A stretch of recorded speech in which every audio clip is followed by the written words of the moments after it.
बिस्मिल्लाहिर्रहमानिर्रहीम। नाज़रीन अस्सलाम वालेकुम। मैं आपका मेज़बान साबिर शाकिर वफाकी दारुल हुकूमत इस्लामाबाद से कुछ ताज़ा तरीन इत्तलाआत के साथ कुछ खबरें इस्लामाबाद से और कुछ खबरें आपको दूंगा मैं समरकंद से, क्योंकि समरकंद में भी काफ़ी इम्पोर्टेंट इवेंट हुआ है और क्योंकि ये नहीं देखा जाता कि कौन आ रहा है और कौन जा रहा है। पाकिस्तान की अपनी बहुत अहमियत है जी, और पाकिस्तान आज खुद बहुत अहम मुल्क है। ये अलग बात है कि हमारे जो हुक्मरान हैं और हमारे यहाँ जो इंडिविजुअल्स हैं वो ऐसे होते हैं जो बाज़ औक़ात कंप्रोमाइज़ भी हो जाते हैं और बाज़ औक़ात ऐसी बातें करते हैं, ज़ाती मफाद के लिए करते हैं या कम अक़ली में करते हैं कि पाकिस्तान को नुकसान पहुँचता है और पाकिस्तान की जो कदर व मंजिलत है वो ऊपर जा रही होती है, वो नीचे आ जाती है। और ये तब होता है जब ड्राइंग रूम्स में बैठ के, बंद कमरों में बैठ के फैसले किए जाते हैं और बंद कमरों में किए गए फैसले हमेशा ऐसे फैसलों का खमियाजा जो है वो मुल्क और कौम को भुगतना पड़ता है। माजी में भी हमने कभी कोई सबक नहीं सीखा इससे, कि बजाय इसके कि शुरायत मशवरे से करें, इदारों पर भरोसा करें, इदारा जाती फैसले करें। लेकिन बाज़ औक़ात ऐसा होता है तो कोई एक अक्ल कुल ऐसा आ जाता है जो समझता है कि मुझसे समझदार कोई और है ही नहीं और जो मैं फैसले करूंगा वो फैसले पता नहीं कहाँ से कहाँ तक पहुंचाएंगे। उनका ज़ाती कद काट तो हो सकता है कुछ लोगों के नज़दीक हो जाए, बढ़ जाए, और गैर इरादी तौर पे होता यह है कि गैर इरादी तौर पे इस्तेमाल किया जा रहा होता है। और ये जैसे मुकामी सतह पे, जैसे इंतहाई निचली सतह पे लोगों को इस्तेमाल करके अपना मतलब निकाला जाता है, इसी तरीके से ये आलमी सतह पे भी, अक़वाम आलम में भी जो ताकतवर लोग होते हैं उनको इस्तेमाल किया जाता है। वो इस्तेमाल हो जाते हैं, बज़ाहिर उनको पता नहीं चलता कि वो इस्तेमाल हो रहे हैं, और बज़ाहिर उनकी जो तारीफ़ें की जा रही होती हैं, उनको जो मेडल्स दी जा रहे होते हैं, वो ये समझते हैं कि ये शायद कोई बहुत ज़्यादा फरेफ्ता हो रहे हैं। नहीं, असल में वो ब्लफ कर रहे होते हैं और उसी मेडल्स में और अवार्ड में और ये सारा कुछ जो नवाज रहे होते हैं, उसी में जो तमगे दिए जा रहे होते हैं, उसके पीछे दर पर्दा एक बहुत बड़ा एजेंडा चल रहा होता है।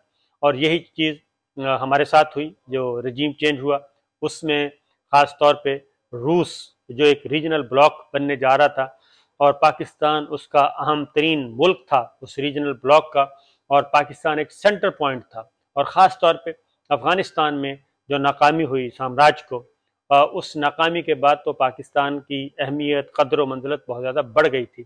लेकिन हुआ ये कि ऐन उस वक्त जबकि फल खाने का वक्त था और सुकून से एक लंबी जंग से निकल के एक स्टेबिलिटी की तरफ जाने का वक्त था, उस वक्त हमारे साथ हाथ होता है। उस वक्त हमारी जो लीडरशिप है वो कमज़ोरी का मुजाहरा करती है। यही चीज़ हमारे साथ हुई थी जब रूस को अफ़गानिस्तान में शिकस्त हुई, सोवियत यूनियन को, और उसके बाद अगर मोहम्मद खान जुनेजो की हुकूमत कमज़ोरी का मुजाहरा न करती और जल्दी में जिनेवा मुआहिदा न करती तो शायद रिज़ल्ट इस वक्त, शायद नहीं बल्कि यकीनन इस वक्त रिज़ल्ट मुख्तलिफ होना था। और यही अब हुआ कि जैसे ही अफ़गानिस्तान में दूसरी ताकत को शिकस्त हुई और उनको यहाँ से जाना पड़ा, इनखला हुआ, तो ऐन उस वक्त हमारी पॉलिटिकल लीडरशिप ने कमज़ोरी का मुजाहरा किया। इस वक्त हमारी नॉन पॉलिटिकल लीडरशिप ने कमज़ोरी का मुजाहरा किया और मामलात न समझ सके। अब वही हो रहा है और उसके असरात ये हो रहे हैं कि दोबारा से अफ़गानिस्तान से दोबारा से दरअंदाजी शुरू हो गई है और दोबारा से हमारे जो कबायली इलाका जात, खैबर पख्तूनख्वा और सवात तक, मालाकंड, दीर, यहाँ तक के हालात ख़राब हो रहे हैं। खुद कुछ धमाके शुरू हो चुके हैं और अफ़गानिस्तान के साइड से, सरहद के उस पार हमारी फोर्सेस पे हमले हो रहे हैं।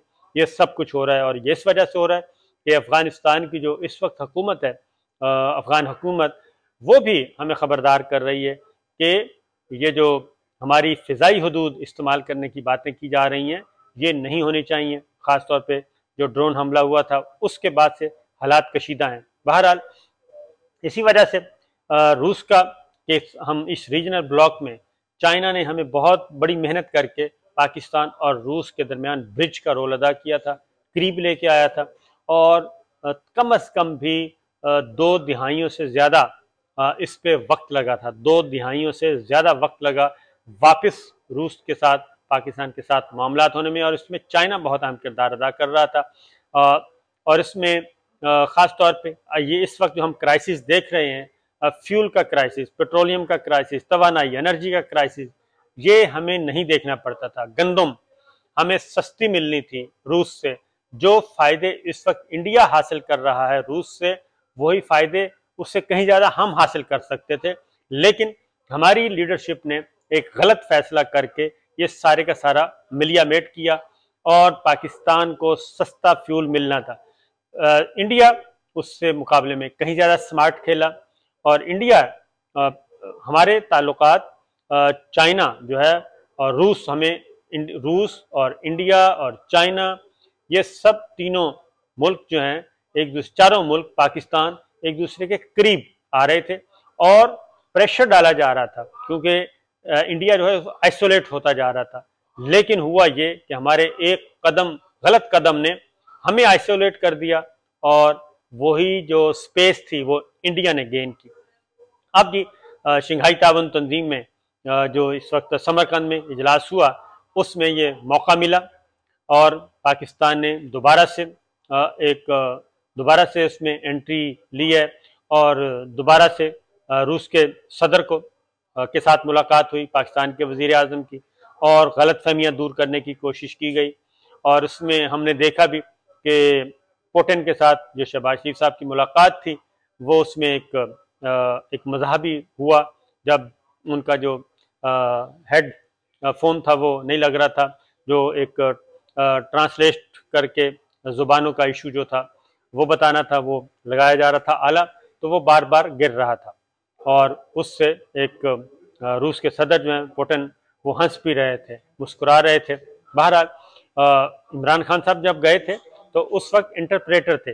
ये मेरा ख्याल है कि दफ्तर खारजा को जो प्रोटोकॉल वाले हैं उनकी भी ये गलती है कि इंटरप्रेटर होने चाहिए थे जो बैठे होते हैं। जैसे इमरान खान और पुतिन की जब मुलाकात हुई थी तो 2 इंटरप्रेटर बैठे थे, दोनों कुर्सियां उनकी अलग अलग, एक 2 कुर्सियां वहाँ पे मौजूद थी और दोनों इंटरप्रेटर, एक पाकिस्तान साइड से एक रशियन साइड से मौजूद था।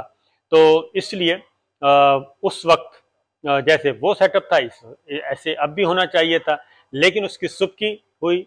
एक तो हमारे वज़ीर आज़म शहबाज शरीफ साहब जो हैं, वो हर इवेंट पे कुछ ना कुछ ऐसा कर देते हैं कि वो पूरी दुनिया में जगहसाई का सबब बनता है और वो क्या कहना चाहिए, उनकी शख्सियत का एक और रंग जो है वो ज़ाहिर होता है। इसमें भी ऐसा ही हुआ। मैं समझता हूँ कि दोनों ये प्रोटोकॉल वालों का ज़्यादा कसूर है कि इंटरप्रेटर का इंतज़ाम क्यों नहीं किया गया। बहरहाल उसको एंजॉय भी किया उन्होंने और दुनिया ने भी फिर एंजॉय किया और वो वीडियो इस तरह से वायरल हुई है कि तसव्वुर भी नहीं किया जा सकता। बहरहाल चीन रूस के सदर के साथ, पुतिन के साथ मामलात दोबारा से पटड़ी पे लाने की कोशिश की जा रही है कि जो गलत फहमियाँ पैदा हुई उसको दूर किया जाए। वो उसी सूरत में दूर हो सकती हैं कि जब पाकिस्तान दोबारा से अपनी जो नई कौमी सलामती पॉलिसी बनाई है, कौमी सलामती पॉलिसी, उस पर वापस आए, जो है यूनिलैटरल ताल्लुकात नहीं, बाईलैटरल नहीं, बल्कि मल्टीलैटरल जो डिप्लोमेसी है उस पर अमल किया जाए, तो ही हम वापस अपना एतमाद बहाल कर सकते हैं। चाइना के सदर के साथ मुलाकात हुई और चाइना के सदर के साथ मुलाकात में 2 दौरों की दावत दी गई। पाकिस्तान ने CPEC के बारे में यकीन दहानी करवाई है कि जनाब रजीम चेंज हो गई है तो उसको भूल जाएं, ज़रा हम दोबारा वापस अपने, वो कहते हैं लौट के बुद्धू घर को आया। तो इस तरह की चाइना के साथ दोबारा से एतमाद साजी बहाल की जा रही है, रूस के साथ दोबारा से एतमाद साजी की जा रही है, कॉन्फिडेंस बिल्डिंग मेजर्स लिए जा रहे हैं अगेन, ताकि मामला, क्योंकि हमें मगरब साइड से हमें कोई फ़ायदा नहीं हुआ अभी तक। अभी भी हम अंडर प्रेशर हैं, अंडर स्ट्रेस हैं और पॉलिटिकल ब्लैकमेलिंग का शिकार हैं। उनकी डिमांड बहुत ज़्यादा बढ़ती जा रही हैं और डू मोर की पॉलिसी वही चल रही है, इसलिए उसको ज़रा अचीव करना काफ़ी मुश्किल काम है। बहरहाल 2 कश्तियों में सवार नहीं होना चाहिए, कश्ती एक ही रखनी चाहिए, उसी में सफ़र जारी रखना चाहिए, लेकिन खारजा पॉलिसी आज़ाद होनी चाहिए और आज़ाद खारजा पॉलिसी में फ़ायदा है, क्योंकि इंडिया ने चाइना से इतनी मार खाई, इतनी फौजी शिकस्त खाई, जानी नुकसान, ज़मीनी नुकसान, अपना जोग्राफिया उसका बदल के रख दिया, हुलिया बिगाड़ के रख दिया चाइना ने, लेकिन इंडिया जो है वो अमरीकी विकेट पे नहीं खेला और उन्होंने न अफ़गानिस्तान के मामले में अमरीकी ख्वाहिशात को पूरा किया और न ही चाइना के अगेंस्ट खड़ा होने की कोशिश, खड़ा हो भी नहीं सकता था और खड़ा होने की ख्वाहिश भी पूरी नहीं की, और उन्होंने इस रीजन के साथ अपने ताल्लुकात ज़्यादा रखे, रूस के साथ ताल्लुकात रखे और वहाँ से उसने फ्यूल भी ले रहा है, एनर्जी की ज़रूरत पूरी कर रहा है, खुराक की ज़रूरियात, और वहाँ से फ्यूल यूरोप को जा रहा है। आप इससे अंदाज़ा कर सकते हैं कि कितना स्मार्ट प्ले है। ये स्पेस हमने हमारे हुक्मरानों की गलत पॉलिसियों की वजह से ये स्पेस इंडिया को मिली है, वरना ये स्पेस पाकिस्तान के पास रहनी थी। लेकिन उसके लिए ज़रूरी है कि करेज होनी चाहिए और विजन होना चाहिए। वो बदकिस्मती से हमारे यहाँ नहीं है। जो गलती हमने परवेज़ मुशर्रफ साहब के ज़माने में 9/11 के बाद की थी, वही गलती हमने अब की है। उस वक्त भी बंद कमरों के इजलास के फैसले हुए थे, बंद कमरों में फैसला हुआ था। अब भी बंद कमरों में ये पॉलिसी मेकिंग जो है, डिसीजन मेकिंग हुई, और जो वो खमियाजा हमने 20 साल तक भुगता दहशतगर्दी के खिलाफ जंग की सूरत में, अब भी हम ये जो अब हमने गलती की है इसका खमियाजा भी पाकिस्तान ने भुगता। एक तो 5 महीने में तो भुगत चुका है, और आइंदा आने वाले दिनों में कितना भुगतेगा ये अल्लाह ताला बेहतर जानते हैं। अल्लाह ताला हमें जल्द उस नुकसान से निकाले, क्योंकि 5 माह में ही हमने पाकिस्तान का हशर नशर कर दिया है और इकॉनमी का सत्यानाश कर दिया है, बेड़ा गर्क करके रख दिया है। और 13 जमाती इत्तेहाद जो है माइनस इमरान खान, इतना नुकसान वो कर चुका है कि हम पूरी दुनिया को पता है, हर शहरी को पता है, इस वक्त पाकिस्तान जो एक ज़रई मुल्क है आटे के बहरान का शिकार है। आप यहाँ से अंदाज़ा करें कि पाकिस्तान आटे और गंदम के बहरान का शिकार है। पाकिस्तान एक ज़रई मुल्क है और यही गंदम रूस से ख़रीदनी थी सस्ते दामों, फ्यूल रूस के से ख़रीदना था 30% कम।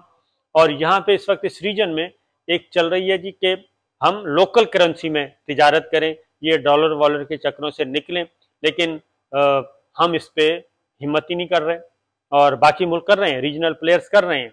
ईरान और चाइना के साथ जो उनका एक अपना दो तरफा एक स्ट्रेटेजिक पार्टनरशिप हुई है अगले 25 साल की, वो हैरान कुन है। अब ईरान भी शंघाई ताउन तंजीम में आ चुका है और ये शंघाई ताउन तंजीम एक फौजी इत्तेहाद बनने जा रहा है, तो पाकिस्तान को भी अभी से तैयारी करनी चाहिए। तो ये उसी वक्त होगा जब पाकिस्तान में स्टेबिलिटी होगी, मुस्तहकम हुकूमतें होंगी, फैसले करने में आज़ाद होंगी, आज़ाद खारजा पॉलिसी होगी, और ये जो डू मोर और बंद कमरों में फैसले जो हैं ये कल्चर हमें ख़त्म करना होगा। इजाज़त दीजिए, अल्लाह हाफ़िज़।